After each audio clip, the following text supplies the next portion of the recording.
But speaking of another number one overall pick, Cam Ward, the Tennessee Titans, they have fired Brian Callahan after a 4-19 record this season. I mean, when you look at Brian Callahan, I think he's supposed to be known for offense. If you look at the Tennessee Titans in terms of team offense this season, they're 31st in the NFL. Only the Cleveland Browns have a worse team offense than them. Then you look at passing offense in the NFL. They're 31st in the NFL. Only the New York Giants have a worse passing offense than the Tennessee Titans. If you look at rushing, they're 30th in the NFL. Only the Cincinnati Bengals and the Pittsburgh Steelers have a worse rushing offense than the Tennessee Titans. If you look at scoring offense in the NFL, they're 26th. Only the Baltimore Ravens, Dallas Cowboys, Cincinnati Bengals, Miami Dolphins, New York Jets, and Chicago Bears have a worse scoring offense than the Tennessee Titans. If you look at Cam Ward's numbers so far this season, look, he's only a rookie, number one overall pick, not much talent to work with. But if you just look at the numbers so far, 3 touchdown passes to only 4 interceptions with a completion percentage of 55. And he's in dead last or close to last in every statistical category. I'm not surprised that the Tennessee Titans decided to fire Brian Callahan because Titans organization, they've had enough. A couple of years ago, they were in the AFC Championship conversation. The mistake they made after the AFC Championship was paying Ryan Tannehill a ton of money to keep them there because not only what he did, but what they thought they can go moving forward. Tennessee is just a complete mess, and I feel bad for the city of Nashville. And you got some really good Titans fans over there, but I just think for Cam Ward, he's in a tough situation. Obviously, the head coach from Indiana, there's no guarantee he's staying.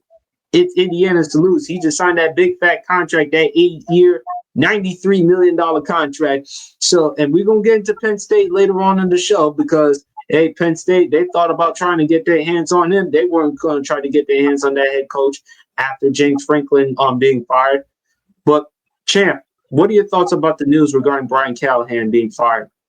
Rightfully so. He had no business being the head coach in the first place. And they had, look,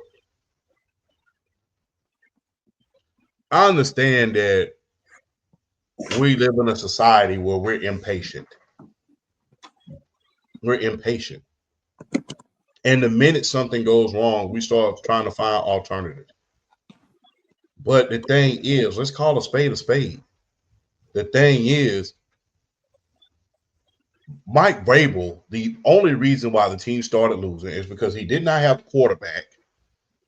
Ryan Tannehill was not the quarterback. They gave him a big contract, but in reality, he was not the quarterback. Derrick Henry was not able to carry the team like he was able to back in his heyday because teams was just starting to stack the box and neutralize them at a certain point. And the stifling defense that they have was going downhill. And they couldn't get the ball to A.J. Brown, and they eventually traded A.J. Brown to the Philadelphia Eagles where he's having the same problem. So those were the problems that they were having with Mike Vrabel. No quarterback. Derrick Henry was not able to carry the team as much because he was getting hurt. He was getting injured. Not to mention, there was couldn't get A.J. Brown the ball. And that defense was going downhill, and they was not able to be as strong as they were. That was the problem. My thing is this. I know we live in a society where we just don't want to be patient. We want everything to happen right now. But shout out to our guy Flash. Our guy Flash, he always preaches patience. Don't make a mountain out of a molehill. You had a coach. Look at what Mike Vrabel's doing up in New England. And before anybody fix your fat lips in order to say he's doing what he can, because I had somebody say that to me on TikTok. He's doing this because of the coordinators. Josh McDaniels ain't worth the salt and the bread as a head. Wasn't worth the salt and the bread as a head coach. He wasn't worth the salt and the bread. Nobody on that staff is worth the salt and the bread as a head coach. If it was Ben Johnson on that, or Shane Steichen, somebody like that on the sideline with Mike Vrabel, that's valid. And look, quiet as it's kept, neither was Arthur Smith. People was trying to give him credit for what was going on in Tennessee. Now you're seeing it's Mike Vrabel. He's a hell of a coach. He's a hellified coach. You had a coach. You chose to give him up. Now look what he's doing at what I like to call his alma mater at New England. Look what he's doing. Drake May's second season. They are in first place in the AFC East above the reigning league MVP. Stephon Diggs' career has been resurrected. Drake May looking good. Could be a dark horse MVP in his second year. And now you're on your second coach since he's left. People, I understand that we are so impatient in society and I understand that the illusion, and I do stress the illusion of it being a microwave society. I understand the illusion because it's just that, an illusion. It's just an illusion, just like TV. Look, I hope that y'all are listening out there in TV land or computer land, wherever you're watching this at. It's an illusion. There's no such thing as overnight success. Just like social media painted that picture for you guys these days, television painted that picture for us back in the day. Television and magazines. It's all an illusion. You're not going to get success overnight. And when things start going wrong, you can't automatically go to the head of the situation and say he's the problem. That's the thing. You have to get the personnel right. You have to get the pieces that you need and then re it up. Look what he's doing up there in New England right now. He's doing the darn thing. So you had a coach already. You chose to get rid of him for Brian Callahan, who many were saying because of his connection to Bill, many people was criticizing that hire from day one because people was talking about his connection to Bill Callahan, who was the head coach once for the Las Vegas Raiders back when they were in Oakland and went to a Super Bowl. Big mistake. So, Big mistake because of why they hired him. Instead, when you had Mike Vrabel, and you look at Mike Vrabel, the job he did in Tennessee, champ, and now what he's doing with New England. Yeah.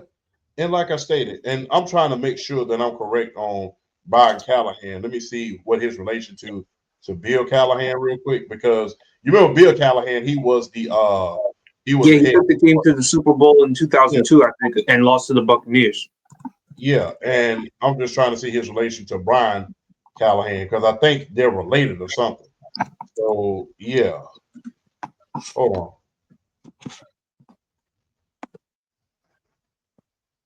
But either way, champ, This was a bad hiring on the part of Tennessee, and it hasn't panned out. And I think they fired him because of how awful the offense has been with their number one overall pick in Cam Ward. Yeah. And imagine how much worse it would be with Will Levis on that team. Like I said, they didn't have a quarterback, and Brian Callahan is the son of Bill Callahan. So there was some nepotism. There were some people crying calling about nepotism when he was even hired in the first place, when they got rid of Mike Vrabel. So you wasn't qualified to be there in the first place. Number one, you were a Nepo hire because of, offense. When, guess what? Bill Callahan didn't even build the offense when he was out there in Oakland. That was John Gruden's team that he took to the Super Bowl. You just capitalized. And you saw the year after he went to the Super Bowl, after he had that year. Kind of like how John Gruden capitalized off Tony Dungy's team. Yeah, those two coaches were two coaches that capitalized off of somebody else's work. That was it.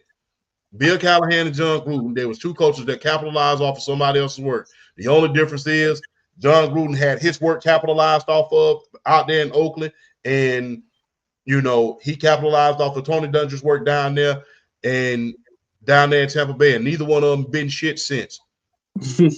I'm just But I being think real. no, Bill no, Belichick- you're not lying at all, Champ. I'm just laughing at how you said it. But Champ, also to Tennessee, outside of Russ his soul, Steve McNair, how have they produced as far as the quarterback? Because remember, they drafted Jake Locker with the 8th overall pick.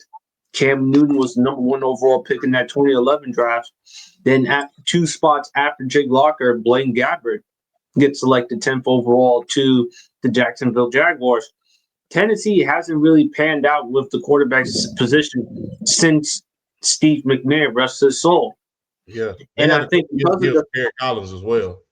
yeah, Kerry Collins in 2007 and in 2008. Also, Vince Young. He took over for Vince Young a little bit. Vince Young's best time was in 2006 when he won Rookie of the Year.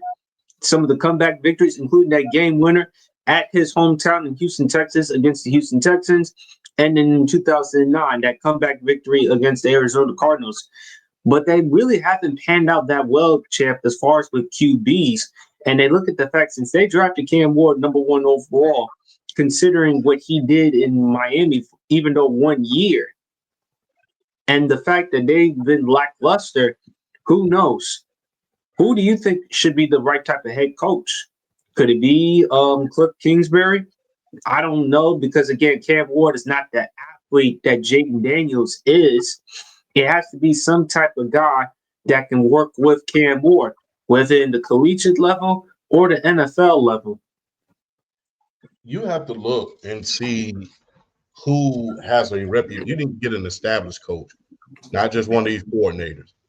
This is a quarterback that has the potential to be the cornerstone.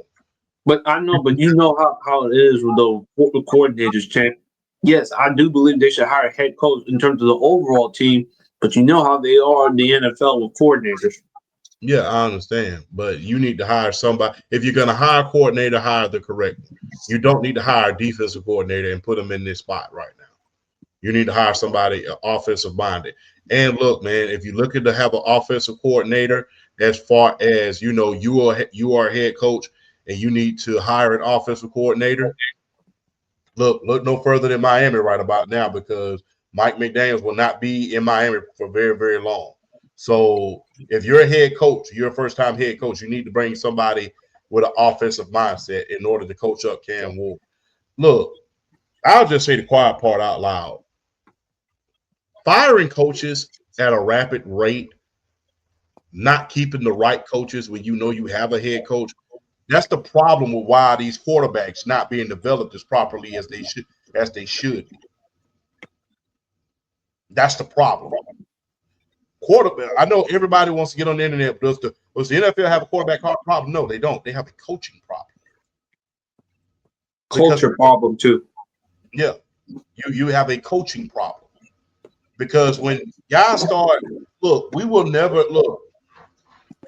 The long tenured head coaches, that's what you need.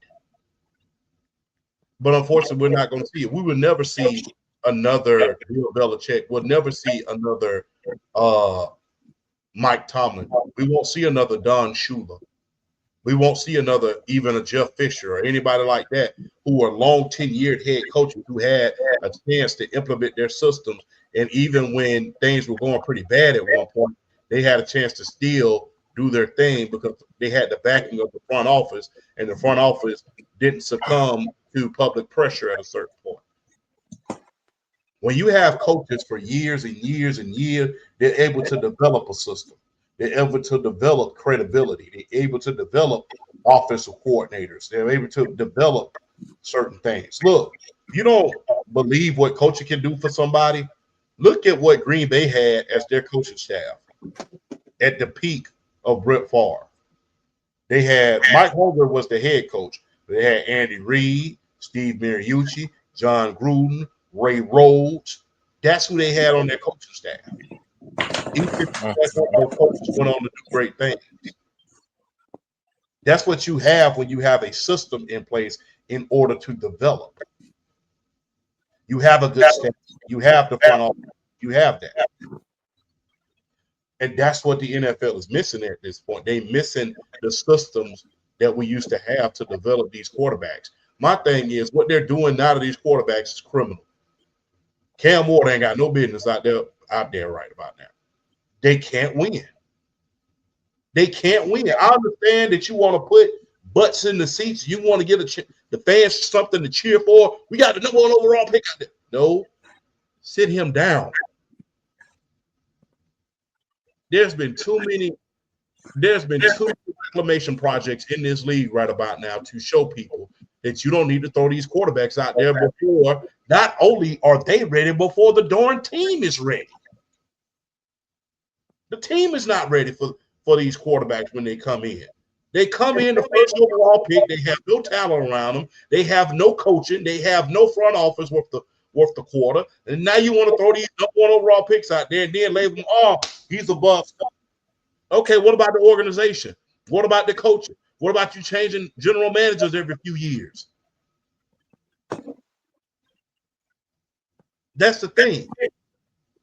So you already had a head coach in the form of Mike Vrabel. He took you to an AFC championship with a borderline, very, very borderline Pro Bowl quarterback. You saw that you didn't have another quarterback. You saw that Derrick Henry was not able to carry you throughout the season like he could. You saw that the defense was being depleted, which was a cornerstone of Mike Vrabel. So the cornerstones that he used to take you to an AFC championship, you saw those cornerstones were starting to break down. And rather than address the cornerstones, you chose to fire the coach.